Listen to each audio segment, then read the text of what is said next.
अवधूत चिंतन श्री स्वामी समर्थ. जय जय स्वामी समर्थ. या दिशेला लावू नका नारळाचे झाड, वाढू शकतो कौटुंबिक त्रास.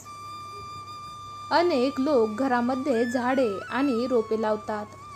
वास्तुशास्त्रात देखील झाडे लावणे शुभ मानले जाते. असे मानले जाते की घरात झाडे किंवा रोपे लावल्याने सकारात्मकता कायम राहते. झाडे किंवा रोपे लावताना वास्तुशास्त्रात सांगितलेले नियम लक्षात ठेवणे आवश्यक आहे, अन्यथा त्याचा घरावर विपरीत परिणाम होऊ शकतो. वास्तुशास्त्रात अशी अनेक झाडे सांगितली आहेत, जी घराच्या अंगणात लावणे फायदेशीर मानले गेले आहेत. यातील एक नारळाचे झाड आहे. घरामध्ये नारळाचे झाड लावताना योग्य दिशा कोणती असते हे जाणून घेणे आवश्यक आहे, कारण चुकीच्या दिशेने नारळाचे झाड लावल्यास अनेक समस्यांना सामोरे जाऊ लागू शकते. या ठिकाणी लावू नका नारळाचे झाड. या देवतांचा वास. वास्तुशास्त्रानुसार नारळाचे झाड शुक्र ग्रहाशी संबंधित आहे. याशिवाय नारळाच्या झाडामध्ये भगवान विष्णू, भगवान शिव आणि ब्रह्मा वास करतात असे मानले जाते. तसेच नारळाच्या झाडाला कल्पवृक्ष असेही म्हणतात. याशिवाय नारळ हे लक्ष्मीचे प्रतीक मानले जाते. पूर्व किंवा उत्तर दिशा.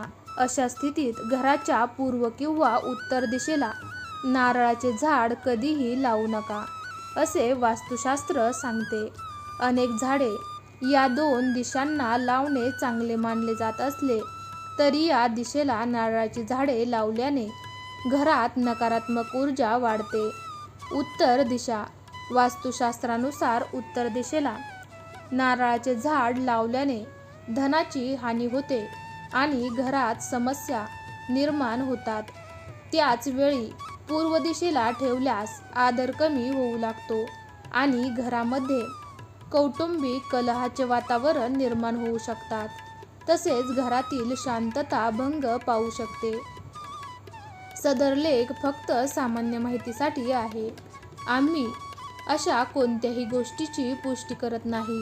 अधिक तपशिलासाठी तुम्ही तज्ज्ञांचे मार्गदर्शन घेऊ शकता. श्री स्वामी समर्थ. जय जय स्वामी समर्थ.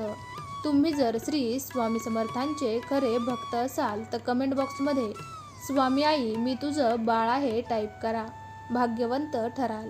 तुम्हाला आजचा हा व्हिडिओ जराही आवडला असेल तर व्हिडिओला लाईक करा. तुम्ही जर चॅनलवरती नवीन असाल तर चॅनलला जरूर सबस्क्राईब करा. हा व्हिडिओ तुमच्या मित्रमैत्रिणींसोबत तसेच नातेवाईकांसोबत जरूर शेअर करा. चला तर मग पुन्हा लवकरच भेटूयात अशाच एका नवीन व्हिडिओमध्ये. तोपर्यंत तुम्ही सर्वांनी आजचा हा माहितीपूर्ण व्हिडिओ शेवटपर्यंत पाहिल्याबद्दल तुमच्या सर्वांचे मनापासून धन्यवाद.